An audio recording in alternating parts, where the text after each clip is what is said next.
Salam sepak bola, teman-teman netizen atau warganet yang saya hormati semuanya. Selamat bergabung kembali ke konten terbaru dari channel YouTube Triple B. Dan di konten terbaru hari ini, sesuai dengan permintaan teman-teman, saya ingin memberikan analisa dari dua pertandingan Liga 1 Championship Series babak semifinal leg pertama antara Bali United versus Persib Bandung dan antara Madura United versus Borneo FC yang berakhir dengan hasil imbang antara Bali United versus Persib Bandung dengan skor 1-1 dan yang berakhir untuk kemenangan Madura United dengan skor 1-0. Pertama-tama saya ingin mohon maaf dulu kepada teman-teman karena saya absen ya selama 2 hari sebab saya sangat sibuk dengan urusan lainnya, bahkan kerjaan saya sangat padat ya teman-teman di kantor dan juga dalam mengisi jadwal siaran ya di Indosiar dan juga di SCTV. Selain itu juga lagi banyak pikiran juga saya, jadi saya moodnya lagi kurang baik gitu untuk membuat konten. Tapi ya malam hari ini saya punya waktu sedikit lah, kira-kira 1 jam gitu, dan saya pikir ya perlu juga nih saya membuat konten karena juga banyak sekali request kan dari teman-teman ya yang masuk di kolom komentar di channel YouTube Triple B ya dari konten yang saya buat terakhir itu ketika saya diskusi dengan Eko Maung ya via Zoom kan, via online, dan juga banyak yang mengirimkan DM ya di akun Instagram saya. Jadi ya pas juga hari ini istri dan anak saya minta gitu, tolong dong kamu speak up tentang pertandingan Persib tuh khususnya. Ya saya sih bisa saja speak up kan, teman-teman tahu ya, saya gak pernah takut gitu untuk memberikan sudut pandang saya sesuai dengan fakta. Tapi ya percuma juga mau saya speak up 1000 kali, 2000 kali, 3000 kali, sampai 10.000 kali. Tapi saya gak yakin akan ada perubahan tentang wasit. Kan juga pernah saya katakan kalaupun ada VAR, ya tetap keputusan akhirnya berada di wasit. Dan jelaskan di pertandingan Bali United versus Persib ya adalah beberapa keputusan dari wasit yang layak dipertanyakan atau bahkan diperdebatkan. Tapi ya saya juga tidak ingin terlalu banyak bicara soal wasit. Nanti saya yang diminta jadi wasit. Seperti pada saat itu ya saya kritik tentang Marcelino, terus banyak sekali itu komen, udah Bung Binder aja yang main. Dan ketika saya ada kritik tentang Sintayong tahun lalu itu sebelum Piala Asia kan, saya juga diminta untuk melatih timnas Indonesia. Ketika saya mengkritik ketua PSSI, saya yang diminta untuk menjadi ketua umum PSSI. Jadi ya saya pikir gak fair juga kalau begitu. Saya jadi malas gitu mau speak up. Nah tapi ya karena memang istri dan anak saya minta, udahlah kamu speak up aja. Apalagi mereka kan adalah fans dari Persib Bandung ya. Karena mereka juga saat nonton pertandingan tersebut ya gregetan juga gitu dengan beberapa keputusan dari wasit. Kan saya siaran ya di Indosiar. Jadi ya pertama-tama saya ingin memberikan analisa dari pertandingan besar tersebut ya. Kita tahu bahwa pertandingan ini kan dimainkan di training ground Bali United ya. Dan seharusnya kan tanpa penonton, tapi saya bingung kok jelang pertandingan berakhir tuh di belakang gawangnya Maringa banyak banget ya penonton. Dan gak jelas juga tuh supporter Bali atau supporternya Persib. Ya pokoknya banyak banget kan. Dan kemudian di tribun juga terisi juga itu kan. Banyak juga penonton itu dari awal. Nah saya bingung juga, katanya tanpa penonton. Nah kalau di tribun mungkin tamu undangan, tapi ya kalau yang namanya tanpa penonton ya jangan ada penonton sama sekali dong. Official sih boleh ya, atau menjadi bagian dari tim, tapi ya begitulah biasanya yang terjadi kan. But anyway, pertandingannya berjalan sangat seru ya, seperti yang juga pada saat saya jelaskan ketika saya siaran, ini pertandingan yang seru. Dan jujur nih ya, saya bukannya ingin memihak ke Persib Bandung, tapi permainan dari Persib jauh lebih baik daripada Bali United. Nggak percaya, coba aja nonton ulang pertandingan ini, begitu banyak peluang kan dari Persib Bandung. Bagus saja itu, Maringa lagi on fire kan, banyak sekali save dari Maringa. Berikut juga save yang dia lakukan dari penaltinya David da Silva. Jika bukan karena Maringa, udah kalah Bali United. Karena secara permainan Bali United gak bisa berkembang. Banyak crossing-crossing dari dua winger mereka itu gak tepat sasaran karena marking dari Alberto dan juga Nick Kuipers kepada Spasojevic ya. Itu kan bagus sekali kan markingnya kan, sehingga Spaso sulit banget mendapatkan ruang. Ketika ingin menyerang dari tengah, di sana sudah ada Maklok dan juga Deddy Kusnandar. Jadi memang bagi Bali United di babak pertama itu mereka sulit banget untuk membuka pertahanan dari Persib. Tapi dari Persib seperti yang selalu saya katakan, Persib itu sebetulnya tidak bermain dengan gaya ball possession, ya artinya lama menguasai bola seperti yang saat mereka tunjukkan ketika dilatih oleh Luis Milla, enggak. Pokoknya mereka bermain dengan taktik pragmatis, artinya ya nahan dulu di tengah, tapi ketika dapat bola switching play-nya itu, counternya itu harus cepat, mengandalkan 3 pemain kan. Stefano, David, dan juga Ciro. Dan itu berjalan secara mulus kan. Karena peluang pertama itu dari Persib Bandung kan. Ketika Ciro itu shooting, terus ya Maringa itu gagal tangkap, terus terkena tiang gawang. Tapi sebelum itu yang saya agak bingung, itu kan Ciro itu dilanggar ya. Saya lupa tuh menit 12 atau 13, Ciro itu dilanggar, kemudian bola itu lepas ke Stefano Beltrame. Nah, saya bingung kok wasit tidak kasih keuntungan gitu. Karena kan penguasaan bola berada di Stefano dan Stefano dalam posisi yang menguntungkan untuk menciptakan peluang atau mungkin juga shooting atau mungkin juga mencetak gol. Ya oke lah, mungkin wasit menganggap pelanggarannya itu berbahaya yang dilakukan kepada Ciro. Saya lupa siapa yang melakukan pelanggarannya. Saya lupa, beneran saya lupa. Pemain Bali. Nah, dianggap itu pelanggaran yang keras. Oke lah.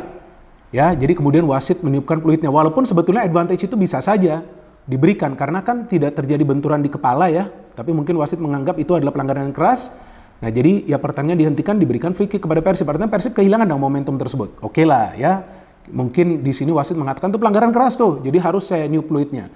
Tapi kemudian ada kejadian yang serupa ketika saya lupa siapa tuh yang dilanggar dari belakang, tapi wasit memberikan advantage padahal itu pelanggaran lebih keras oleh pemain Bali, kalau nggak salah itu ke Maklok.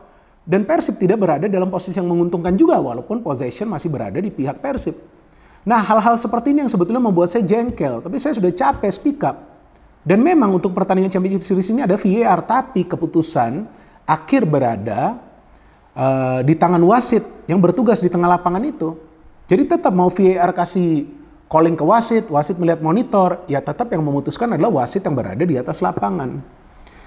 Jadi ya di Indonesia ini agak unik sih ketika ada call dari VAR tapi wasit juga bisa memutuskan yang berbeda. Walaupun kalau kita melihat dalam tayangan VAR ya seharusnya itu wasit ya memberikan keputusan sesuai dengan kejadian. Tapi kan tidak salah ketika David da Silva itu dilanggar ya.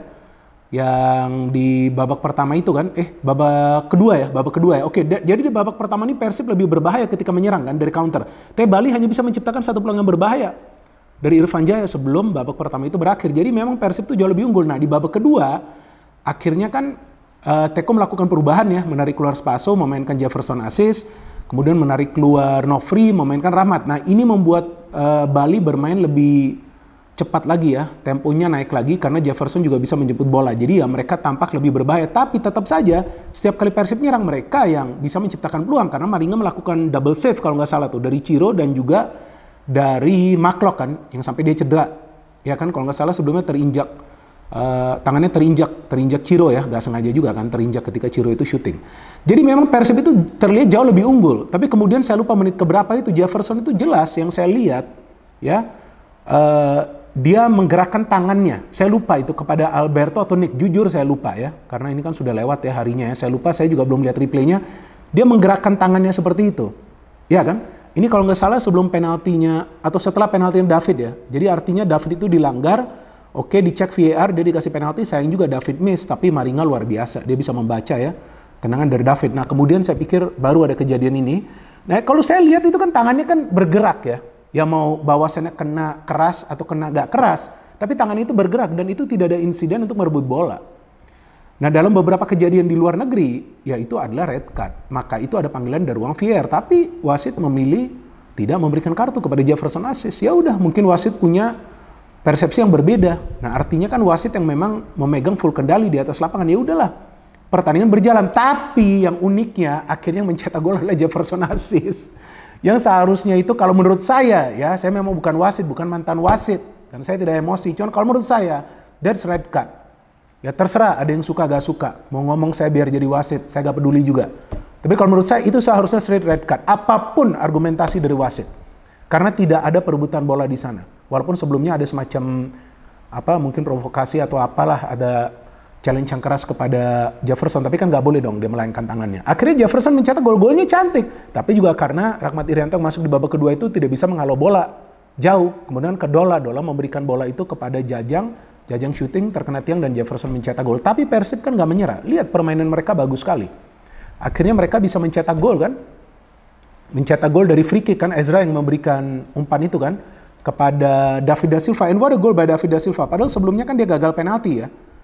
Nah, artinya memang David da Silva ini adalah predator di dalam kotak penalti. Memang pemain ini gila banget sih. Pokoknya jangan ragukan kehebatan dari David da Silva di dalam kotak penalti. Cuma saya agak bingung juga sih ketika dia miss penalti ya. Itu saya agak bingung karena feeling saya tadinya David akan mencetak gol gitu dan penaltinya itu di menit ke-56. But anyway, ini adalah skor 1-1 yang menurut saya adalah skor yang akan membuat pertandingan leg kedua nanti semakin seru lagi ya. Karena tentu akan semakin ketat dan bukan tidak mungkin nanti leg kedua akan ditentukan pemenangnya melalui adu penalti. Dan sekarang saya ingin membahas secara singkat pertandingan antara Madura United versus Borneo FC yang saya siaran juga, ini pertandingan yang menarik sekali teman-teman, karena Borneo FC kita tahu adalah juara di regular series. Mereka bermain baik, tapi mereka tidak bisa bermain kreatif. Karena pressing dari para pemain Madura di tengah itu sangat baik, bahkan pemain seperti Rivera fokus dalam bertahan. Jadi mereka menyulitkan para pemain Borneo untuk bermain kreatif, sehingga para pemain Borneo sulit sekali untuk bisa menciptakan peluang. Tapi para pemain Madura dengan ball possession mereka, dengan umpan-umpan pendek mereka, padahal mereka sudah tidak dilatih oleh Mauricio Souza loh. Kalau nggak salah, caretaker mereka tuh Rahmat Basuki ya, yang menjadi pelatih. Tapi permainannya cakep banget. Saya suka banget permainan dari Madura. Seharusnya Riyadno tuh sudah bisa mencetak gol, tapi Angga luar biasa performanya. Menggantikan Nadio yang absen. Luar biasa Angga Saputro. 2 save yang dia lakukan itu ya, mencegah Madura mencetak gol lebih cepat. Tapi Borneo sulit sekali berkembang. Luar biasa pengawalan kepada Lili Pali. Nah, kemudian ada counter strategi dari Peter Huisra. Di babak kedua dia memainkan Ploem. Nah, ketika Ploem main, baru Borneo lebih efektif dalam menciptakan peluang. Walaupun tidak ada peluang yang on target. Tapi sangat disayangkan kemudian Ploem pun cedera. Padahal Ploem ini kan dimasukkan, kalau nggak salah menggantikan Lili Pali. Sehingga Borneo tidak bisa bermain kreatif lagi. Permainan mereka mulai kebaca. Apalagi Siran juga sebelumnya sudah ditarik keluar. Terence Buhiri berjuang sendirian. Crossing-crossing yang diberikan kepada Kadenazi ini tidak pernah nyampe. Karena tangguhnya pertahanan dari Madura United yang kita tahu dikomandoi oleh Farudin Aranto bersama Kleberson. Maka itu Frigeri tidak banyak melakukan save di pertandingan semalam. Tapi Madura yang melalui Rizky, ini pemain yang jago banget ya. Saya lihat speednya cepat. Nah, saya mengatakan pada saat siaran, ini kalau pertandingan ketat begini, nanti yang akan membedakan adalah kesalahan. Dan ternyata betul, itu kesalahan dari Tovani, pemain yang baru masuk kan. Saya lupa dia menggantikan siapa. Dia udah kalah lari itu. Dan terlihat jelas lah dia menarik baju kan dari Rizky. Dan penalti Jaja, what a finish, luar biasa. Dan setelah itu seharusnya tuh Dalberto sudah mencetak gol, sudah one on one. Nah, ini masalah bagi para striker loh. David juga ada one on one tuh dengan Maringa kan di babak pertama gak bisa mencetak gol. Ini sekarang masalah juga loh bagi striker. Kalau sudah one on one itu mereka harus mencetak gol, karena peluangnya kan gak banyak bagi striker. Mereka selalu dikawal ketat. But anyway, saya suka sekali permainan dari Madura, tapi belum selesai pertandingan antara Madura versus Borneo. Karena leg kedua nanti akan bermain di Samarinda, dan kita tahu Borneo adalah tim yang jago di kandang sendiri. Dan jika Lili Pali fit, ya tentu mereka punya peluang untuk lolos ke babak final. Tapi juga jangan remehkan Madura karena performa mereka di pertahanan sangat baik. Jadi itu saja teman-teman yang bisa saya berikan analisa. Nanti kalau saya in the mood lagi, saya akan membuat konten. Tapi sementara ini karena saya diminta juga oleh teman-teman dan juga oleh anak istri saya membuat konten ini khususnya tentang Persib. Maka itu saya bahas Persib agak panjang ya. Dan saya ingin berterima kasih kepada teman-teman yang support channel YouTube Triple B. No hate, no politics, only football. Salam sepak bola.